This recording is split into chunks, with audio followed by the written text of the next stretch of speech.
Welcome to the Get Sculpted podcast. We're your hosts, Tiana, Jordana, and Marilyn. This podcast is all about cutting through the noise and giving you the real deal on fat loss, muscle building, and what it really takes to build your 2.0 sculpted self, inside and out. Our motto is to work smarter, not harder. We'll break down science-based and actionable strategies to optimize your metabolism, ditch the diets, and create a sustainable, fit, and healthy lifestyle that actually works for you. So if you're ready to get stronger, not just skinnier, and embrace a body you love, hit that subscribe button and let's get sculpted. Hello and welcome back to the Get Sculpted podcast. Today we got a little bit of a spicy one for you, but it's going to be a good one. It's going to be very valuable, and that is the hard truth that you may not be as advanced as you think that you are. So before we start this episode, I want to tell a little bit of a story about where I came from, okay? So when I first started strength training, I'm the kind of person where I like to really have things figured out right from the get-go. So I really liked the idea of strength training. I started doing it, and mind you, my form was atrocious. I didn't know what the heck I was doing, but I thought, I am so fit. I'm working out every day, and I know that deep down, which is easy for me to admit now, but not at the time, I couldn't admit that, like, man, girl, you need some help here. Like, you don't have this all figured out, and you can't just walk in and have all this skills and experience and knowledge just from your own head. And what happened was I worked out a lot. I did body attack classes. I was sweating tons every day. Like, I biked everywhere. And I did that all with the intention to really look like someone who works out. But I really didn't see any measurable progress. If I'm being honest with myself, really not at all, both with my progress in the gym because I was always doing something different, but also in my body. And if you asked me at the time, that would have been really hard to admit. So if you can relate to this, I just want you to know that it is okay not to know everything because we all have our wheelhouse. You know, I love doing my makeup. I get very into it. But when I see a makeup artist do their thing, I'm like, I'm not that good. So this is where it's important to admit, hey, I love the gym. I'm consistent, but I have a ways to learn. So I'm excited about this one. Are you girls ready to dive in? All right, awesome. So let's talk about what it means to be advanced, because it's not just about how long you've been training, okay? Because we've worked with tons of women, I know all of us, who they're like, I've been working out for like 20 years. And this is how the conversation sometimes goes. Oh, I had a trainer. Oh, what did that look like? You know, I did like 6 sessions in college. Okay, that's good. Don't get me wrong. That's good that you did that. If you've been doing a lot of self-navigated stuff, for a lot of women, maybe I've never had a trainer. I've been doing beach body workouts at home. I've been following exercise videos. I've been saving things from Instagram. Now we have a scenario where you're staying active again. That's great. We're not denying that. Maybe you have a lot of the kind of big things down, meaning like resistance training. You're doing it. But you've been kind of like a hamster wheel in your head, right? There hasn't been any feedback loop. There hasn't been anyone assessing your form, or in a very long time, you haven't ever had a professional assess your form. The strategy you're using is not really put together with intention. And you don't know what you don't know. So you could be doing all these things for 20, 30 years, your whole life, and you could still really not be seeing really any changes, is the reality. So I actually don't count the years you've been working out. I count training age by how long have those workouts been effective and intentional. And we've talked about this a lot on the podcast. So what does that mean? Well, I want you to think of an umbrella. There's resistance training, right? And I think everybody, if you're listening to this podcast, we want to be under that umbrella for sure. But then we want to be under a smaller part of that umbrella, which is training to build muscle. Because there's a lot of things that are forms of resistance training. For example, doing home workouts for the very light weights is some resistance, but the amount of muscle you're going to build from that is minimal. Doing a workout that's different every single time you work out, you know, maybe, I'm doing legs every Monday, but I'm doing a different leg exercise, or I'm just doing body weight. You're going to make marginal progress with that. But especially if you've been training for longer than like a year, you're not really going to see any muscle from that. So when we want to train to build muscle, it means we got to be lifting heavy. We got to be doing the right kind of exercises that are going to be able to be loaded, like your standard barbell lifts, your squat, your deadlift, hip thrust, the variations of those movements. And you want to be doing those to a point that you can't lift the weight anymore. A lot of women just don't understand what that sensation feels like. And we've talked about these things before as well. So I know that it's difficult sometimes to distinguish if what you're doing is indeed something that is optimized to build muscle. But really what I want this episode to do is to open you up to the fact that it's not just the time that you've been training. Is there anything you guys would add to that? I also would add that things have changed. How we look at building muscle from a personal training standpoint, from the science of it, how to build glutes today is very different than how someone might have built glutes 15 years ago. The exercises might have changed, sets and reps might have changed, like variations of the exercise might be different. Working around injuries, if you're older now than when you were training before, you might have movement patterns, injuries to work around, time issues. And so the context, I think, in which we're operating is different too. And just because you've been working out in the gym and like you've been trying doesn't mean you're getting where you need to be going. And so I think all of us have had a moment where we're like, oh, maybe there's more to learn. And being in the gym is a lifelong endeavor. Movement is for life. So the more you lean into it being something that you're always going to learn something new, and you should be looking forward to that. Like, that's exciting. Yeah. I also think, especially the women we work with, 35, 40 plus, there's a lot more conversation now about the importance of resistance training and training with heavy weight to be able to maintain muscle and bone density as we get older. And there's nothing wrong with having vanity goals. Like, we all want to look good and feel good, but now it's not just that. Now you're in a stage of life where it's like, you better be in the gym lifting heavy because it's literally life and death. It gets to the point where that is your lifeline. So I think having these conversations is really important. It is like what you're doing in the gym that makes the difference. It's how you're doing it. Okay, so I also want to interject with a little bit of tough love here, okay? And again, this is what I would have needed to hear at the time as well. If you have been lifting weights for longer than 1 year and you don't look like you lift weights, like if you're naked and you can't see the big muscles there, you're either not lean enough to have that show, and that's nutrition, or your training is just not at the right level. And you got to be honest with yourself about that. One of the quotes that I hate the most is, if you just stay consistent, you'll get to where you need to go. That is so not true. You have to understand the context. I think a lot of women, when you get started, apply these like beginner concepts, which is just stay consistent, get yourself in the gym. Yes, to stay healthy, to like get your butt off the couch. Yes. To like put yourself above the baseline of most people, which is not exercising at all. Yes, but you need to exercise a specific way for a specific result. Like if I'm doing yoga and Pilates, I'm never going to build muscle. Like I'm never going to build enough muscle to look defined. And I think you really need to realize, probably say this in every episode, but it's worth repeating. Muscle is so hard and long to build. Honestly, even if you're doing all the right things, even if your nutrition is 100% locked in, you're not under eating, you're eating your protein, proper carbohydrates, proper macros, you know how to track food, you are lifting heavy AF, you're lifting to failure, you're doing that 4 times a week. Okay, in 10 years time, you're probably going to look pretty damn good. But if you are a year in and you're thinking, oh, I already know what to do. I don't need a trainer. I don't need a coach. I've been doing all these squats and deadlifts all the time. Okay, well, just doing more of these home workouts with these very light weights. I hate to tell you, but initially you might have had some results from feeling your muscles burning, getting those newbie gains. That is very quickly going to dissipate after your first year of resistance training. And if you haven't implemented the nutrition element, if you haven't implemented any sort of intention, you're not just going to get there. That's the thing I want to drive home. Like, it's not just going to happen with more time. That's like saying, you know, if I really work hard and I work as a cashier at McDonald's and I just keep showing up, I'm going to be able to be a millionaire. You won't. Like, you got to build different skills for that. You got to use your time differently. You got to be in a different field completely. Like, it's the same thing with doing these kind of entry level healthy habits and just walking steps and being mindful of like choosing protein when you go out to eat. Like, that's not going to be enough to give you the look that you want. So, Jord, I would love if you would share with us a little bit more about effort and just the fact that like just because you're putting in the effort doesn't mean that it's effective. Yeah, I think that like when we have this conversation, and I want you to really be thinking about a self-assessment while you're listening to this episode and asking yourself, where am I on the spectrum of a beginner to being intermediate to being advanced? Because time doesn't always equal advancement on that scale. And so I've been in the gym since I was 18. Most of those years were garbage years in the gym that just kept me active. Really physically making locked and loaded changes to my physique, those were very concentrated times. And that was really mostly in the last 12 to 14 years.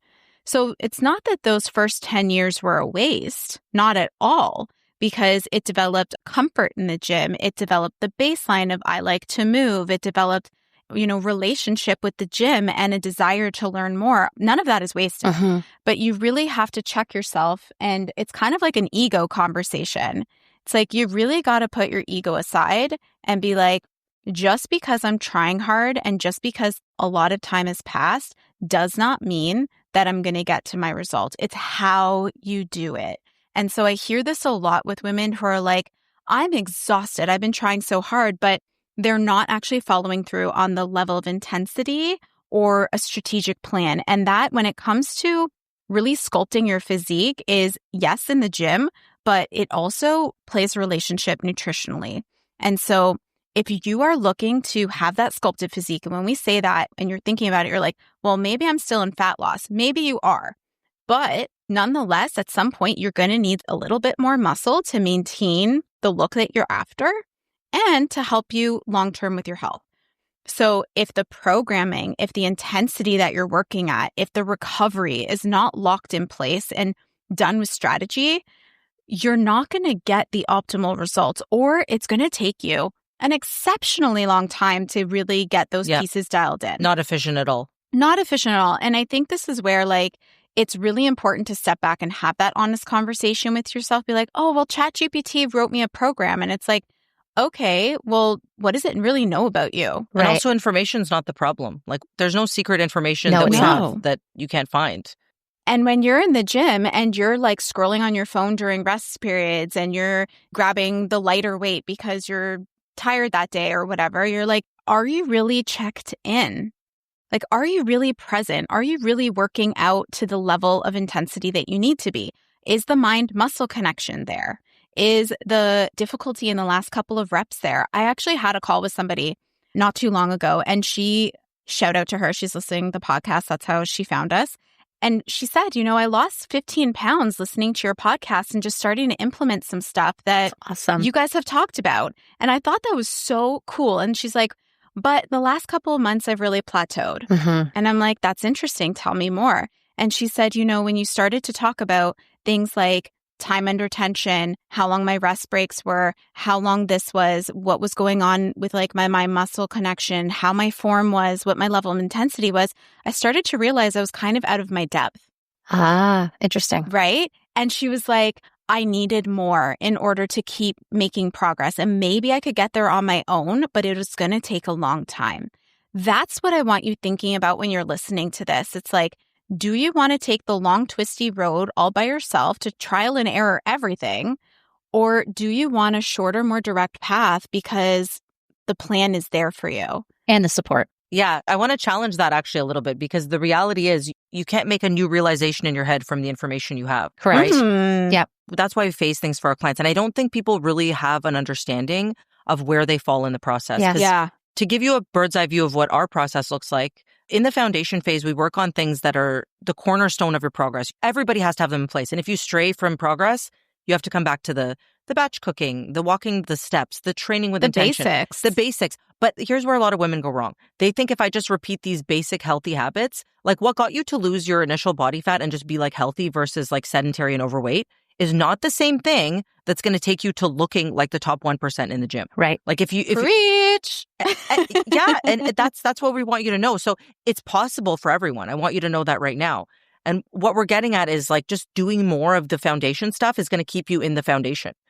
You need to be eating more. You need to be lifting heavy. You might not even understand what that looks like. A typical scenario of someone is I'm doing all those things already. And then I want to be girl, I'm going to be totally honest with you. You're not, because the weights you're lifting right now are half your body weight. We have strength targets for our clients. That's hey, you've been in the game for a year plus. We can't be hip thrusting 100 pounds anymore. We got to be hip thrusting 200 pounds, at least, even more. So you have to open your mind to a different stratosphere of strength targets, types of lifts that you're doing, the way that you're pushing yourself, the way that you structure your training. It's not enough to just say okay, squats, I got those down. I'm doing bodyweight squats every day for the last 20 years. It's not going to work. Yeah. And then T, I would love to hear a little bit more about your experience with coaches needing coaches, because I think that that's also been very insightful. And we work with a number of coaches as our clients for this very story that you're going to share. Absolutely. So I want to share about my competition as well. So by the time this airs, I would have just finished my second one. with the same coach, and I've worked with this coach for my preps, which I started this year. First time competing in 10 years. And here's what I want to share about the first insights from my competition. So number one, I've been lifting for 15 years. But again, like you, Jord, a lot of that was not effective. Like half of it, I would say, was like really effective. I've been training women for 13 plus years, coaching and training. And I still hired a coach for my fitness competition. And I've had coaches over the years as well. And it's not because I'm like, oh gosh, I really have no idea what the muscles are in the body. I don't know what a macro is. I know all that stuff. I know all that stuff and then some. Like I'm a nutritionist, I'm a personal trainer and all that. But what I really want people to understand is you don't hire a coach just for the knowledge. A lot of people do. That's not their wheelhouse. And I don't like when people say I only need a coach for accountability either, because that's not true. You always gain knowledge, whether it's like book knowledge or just a different perspective on how to approach things. But yeah, I have hired a coach not just for the actual like learning new things piece. It's the decision fatigue, number one. Number two, it's a very targeted and specific goal, meaning like doing a fitness competition. This is a new territory for me that I'm not an expert in. I mean, I've competed before and I understand the premise of it. I understand the premise of leaning out, but my coach was someone who has a trained eye for this is what they're looking on stage. This is the process for how we break that down week by week. And quite honestly, as a coach, it's important for me to walk the walk. A lot of people are like, hey, I really love that you're pushing yourself. Like you're doing this, you're doing races. You're not just status quo. And I personally think that's very important because when I taught group fitness, they always said your participants do 60% of the intensity you do. And I think of that as coaching too, because it's like, if you're coasting, your clients will coast. So I made it a point to be like, I really want to share this part of my journey. And when I got the feedback for that first competition, they were saying, I actually had a really tough time emotionally because they were basically saying, hey, you're way off your conditioning and my posing, I got super nervous. I trained for it and everything like that, but I just felt like, wow, geez, I have a long ways to go. Like I genuinely thought, oh, I'm very competitive. Like I got this. I'm going to do really well. And that was a wake-up call to be like, geez, lifting all this time, putting on all this muscle, counting all these macros, coaching all these women, guess what? There's still always room to grow. So I share this with you because I don't want you to be the mindset like, I had a personal trainer in college and I go to the gym and I've been going to these classes for like 10 years. I mean, I practically know everything. No, you don't. There's always more to grow. People who've done fitness competitions for 20 years and won them are still growing. So like the moment you think that I'm done and you start coasting, you're actually going backwards. And that's not what you want. I don't know about you, but that's not what I want for myself. No, not at all. We've talked about this on other episodes where a lot of other industries, a lot of other professionals, like athletes, they have coaches. Like this is not like specific just to the fitness world, like mentors, things like that, where there's always going to be people steps ahead of you, right? And we talk about also in our community, even for our clients alone, not even just coaches, like you leverage the skill, you leverage all of the things that the people are doing who are ahead of you, and that helps you grow. For me, having a coach, having a mentor is incredibly motivating. So yes, it's accountability. Yes, it's the knowledge, but it's motivating because I want to learn more and that helps you level up, right? So I think it's incredibly important.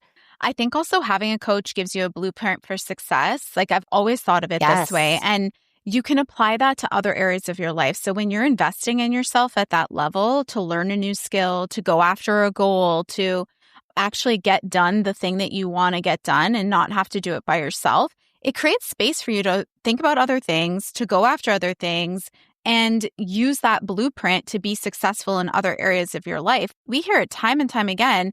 People will step into coaching and they'll start to lean out or they'll add muscle to their frame. They're feeling so good about themselves. They're like, I'm going to go after this promotion, or I'm going to go and, finally plan this trip, or I'm going to go do this race. I never thought I could do it. And it's like, yeah, you can. And I think that's what the relationship can unlock for people is this like ability to succeed and see the path ahead of them without maybe knowing all the steps, because they know it's going to be unveiled to them along the way because they now have this like lived experience. And I think that's really cool. And there's never a time when you've outgrown that. Agreed. Absolutely. I think we need to also do a podcast on that side note about just the what to look for in a coach. I think this is really important. Yeah, that's a great conversation. Because you might be thinking like, what criteria? So yeah, we can definitely talk about that. And Mare, I actually would love if you share with us about the results that we're looking for here and give us some tough love here about how the results don't lie. Tough love. Here we go. I hate to break it to all of you listening. No matter what you think you're doing or not doing, At the end of the day, your results are going to tell the story. You can question the heck out of everything, your coach, your programming, your macros, all of that, but you can't argue with results, especially if they're not happening. So something we always say to our clients is we want you to look at fact over feelings, because your feelings might be telling you that you're doing everything right, that you're working really hard. You should be seeing progress. But the fact is your body composition, progress photos, your strength, even how your clothes fit, all of those things are telling you the real story about what you're doing. So like T said, if you're not as lean or muscular defined as you want, then something is missing. Full stop. Something's up. And it's not about shame or judgment. Like we're not sitting here judging that. We're just letting you know in all honesty, because we know how frustrating it is for a woman to be working so hard and feeling like she's working so hard and getting nowhere. We've also said this before. The women we work with who are getting these incredible results, they are not unicorns. They're not blessed with better genetics than you. They just eat and train and recover differently than you are doing right now. And the other thing I think is really important is that the things we do in fitness, it's not a mystery. It's like you said, all the information is there. Everything is measurable. So not a mystery, measurable. Reps, sets, progressive overload, protein, all the things we talk about on this podcast, prioritizing sleep, managing stress, and being consistent for more than just a couple of weeks. All of those things play a role. So if you don't have the body you want yet, it's not because it's impossible for you. It's just you're not yet doing what is required for you to get there. And I know that's a tough pill to swallow, because we often think like we want to feel like we're doing the right thing. But I also challenge our listeners to think about it as more empowering. Yeah. You don't know what you don't know. So get excited about that. Like, okay, what knowledge can I now gather? Because once you accept that, you can change it. You're not broken. You just need a different approach. Yes. I was going to say it's the strategy too. It's not that you're broken. You just don't have the right game plan. The great news is you could probably be doing a lot less than you're doing now and getting way better results. And just because 20 years have gone by and you haven't seen results, we've seen it time and time again. In the first 16 weeks, people are like, damn, even just the levers we pulled with nutritional changes and making my strength training more intentional, this is far more than I've gotten. So that's the good news. Yeah, I love that, because here's like the super hard truth. And I almost like my ego kind of doesn't like to hear even what I'm about to say. So like cringe with me a little. But like you kind of need to earn the level that you want to be at. You have to put in the reps and you have to put in the work, which is trying really hard. You are doing the work, but you have to be doing the right work in the right order. And Miss Olympia bikini division is doing the exact same shit as you. Like she's prepping her food. She's, working out in the gym. She's, sleeping. She's stretching. She's doing the stuff. She's still doing the basics. What's different between you and us and her is one, maybe her level of intensity, her years under her belt, her strategy. And so if you really want to get to a level, not all of us need to be Miss Olympia bikini. She's awesome. But like, we just want to feel strong and amazing and look like we work out. That's what we hear a lot of times. I want to look like I work out. I want to look like the effort I've put in is reflected on the outside and that I can go and do any activity. Well, you have to do the right things. You have to execute the right actions in order to get there. And so you're developing skill sets in order to do that. It's like when you're at your job. You can't expect to be the CEO on day one when you're like walking in as an assistant manager. You've got to put in the reps, you've got to learn the skills, and you got to work your way through the process. And that's what I think a lot of people miss on is like, just because the time has been put in doesn't mean that the executive level functioning skill set is there and to be getting to the point of refinement. So you don't really want to jump to advanced strategies before you've mastered the basics, because the most advanced people in the world are still doing, I hate to say it, the most basic things in order to get where they're going. And that's what's allowed them to unlock the levels of getting to more advanced strategies. So if you're in the gym 4 days a week, that's great. Now go in the gym and do the right split. Don't over exercise. Have the right time under tension. Have the right rest periods. Have better programming. Then once you've gotten there, you want to unlock the next level. You need a little bit more strategy and refinement. You might need someone to be looking at your form all the way through. Maybe you have an injury. We need to navigate around that. If you want next level results, You need to be moving away from winging things and get really dialed into the strategy and your habits. Otherwise, you'll end up staying stuck. Would you guys want to add anything to that? Because I feel like there's a lot to discuss here. I was going to say, like, I like what you said there, and I really want to get specific about the difference between me, you, all of us, and Miss Olympia and what they're doing. Because yes, we're doing the basics, but I think it's really easy on that note for people to be like, oh, yeah. If I am doing the right stuff.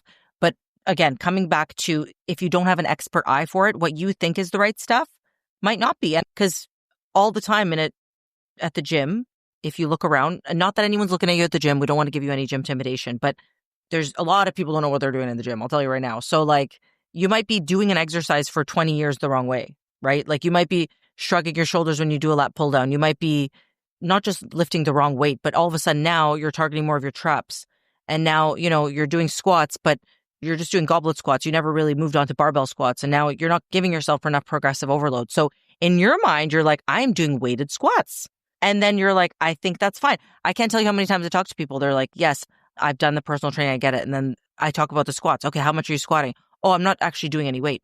Right. So this is an example of how you just want to open your mind up that you need to be doing things at a higher level.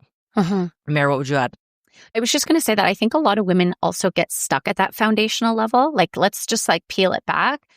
I think a lot of women still think that there is this magic formula or something, that's hiding somewhere that will get them the results they want. And the basics seem too basic. Like I've had many clients say to me things like, well, why am I only training 3 or 4 days? Or why am I blah, blah, blah? And I'm like, because the basics work.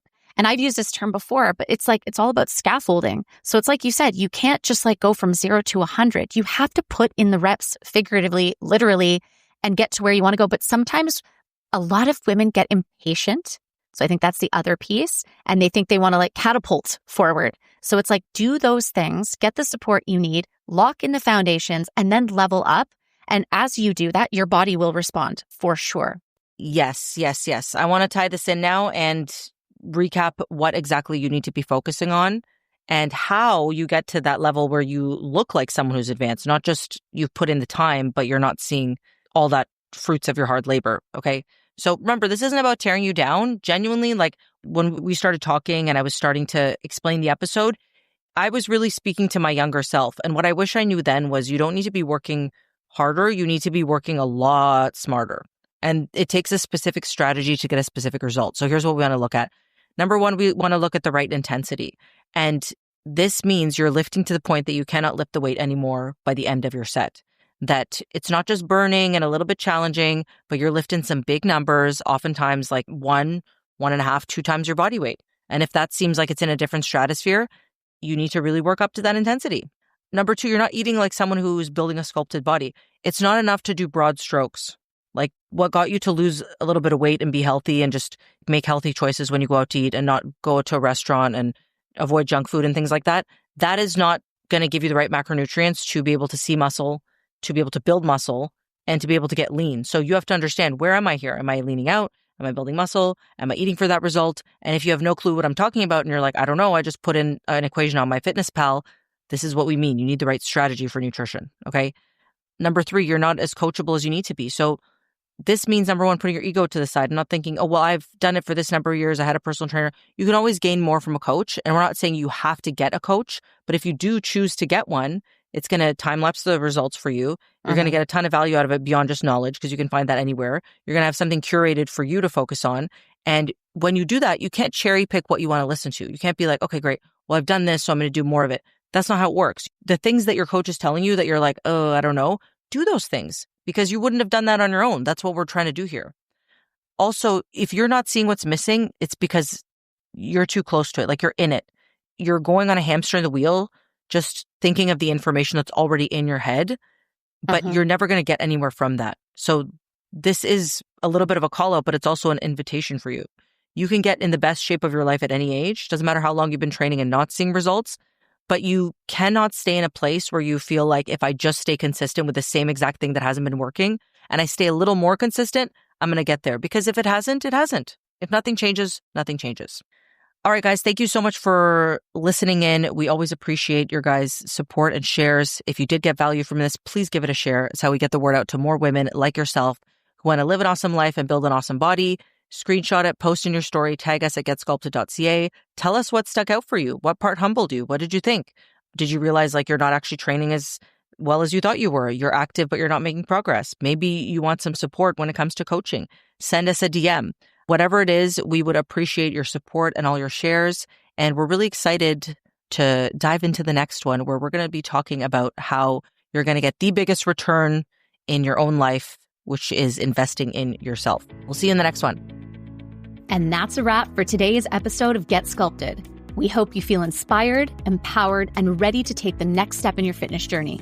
Remember, building your 2.0 body is a unique journey for you. It's about showing up for yourself consistently and not being perfect. If you loved today's episode, don't forget to hit subscribe and leave us a review and tag us on social at getsculpted.ca. Your feedback helps us reach more women like you who are ready to cut through the noise and make lasting changes. For more daily tips, inspiration, and behind-the-scenes content, follow us on Instagram and check out our handles in the show notes below. Thanks for tuning in, and we'll catch you next time on Get Sculpted. Until then, remember this: getting sculpted isn't about working harder, it's about working smarter.